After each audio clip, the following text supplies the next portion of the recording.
Hi, good evening. Hi, good evening to everybody. Hi, I'm really happy to be here. And Hello, everybody. Cultural specifics, they come from the experiential reality of people living in a particular geography and particular area. And those specifics, let us say rituals, idioms, proverbs, and so on, they contain the cultural history of that community over long stretches of history. How can you get exact equivalent of that in another culture? So of course, you have to do with approximation. Again, an experienced translator would, and here the study of theory also may be insightful. Because otherwise, the instinctive translators, when they are faced with challenges, they will feel frustrated, they can't get their way around translating. But if you combine both academic insight and theoretical insight, the translator knows that, look here, given the circumstances, given the choices before me, I can push this far and no further. The translator will have a better idea of his success and failure. Things have become easier now because of easy accessibility of information and images.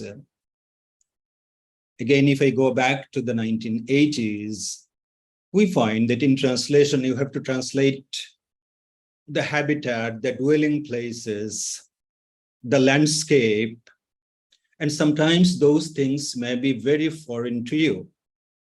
First, the translator has to understand those things and then try to transfer it to the target audience. Because those images were earlier not available to us. Whatever knowledge we gathered through whatever was available in printed materials, let us say. But now all these things are available. But even then, there may be even small things, tiny things where culture is involved and you might miss it. I'll try to illustrate it through an example. Ejaz Ahmad has this beautiful collection called Ghazals of Ghalib, where what he did, he interpreted several Ghazals of Ghalib to a group of upcoming American poets. And then he said that, look here, this is it. I'll give you all information, interpret all the images, difficult words, and so on for you, but you make your own poetry, right? So this is a beautiful collection for all translators to see. In one case, Ghalib, because I think there is not much time, so I'll shorten it. Ghalib says that this is from his later poetry. He said that I have arrived at such stage in life when even if I receive a letter from my friends, the envelope comes to me open.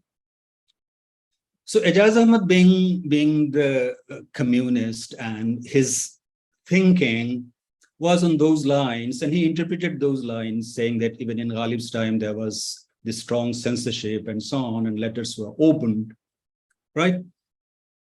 The simple interpretation was that during Ghalib's time, if any letter carried the news of death of a friend, that letter would not be sealed, it would come open. So these are the small things, right? And I am not very convinced about this dichotomy between insider, native speaker, and an outsider. Because I translate between languages, none of which is my mother tongue. And I strongly believe that knowledge is no one's preserve. You make knowledge and languages your own. Time and again, you will find that sometimes a foreigner who acquires the language as a mission knows the language perhaps better than the native speaker. With the native speaker, there's a lot of assumption. We find it in our translation classrooms because there is this smug assumption that, look, this is my mother tongue, so I possess it, I know it. And then you delve a little deeper and you find that how shallow that knowledge is. The point is that it may be your mother tongue, it may be your culture, but you have to reclaim. Sometimes we have to repossess and reclaim the culture. We have to know about it really well to become a good translator.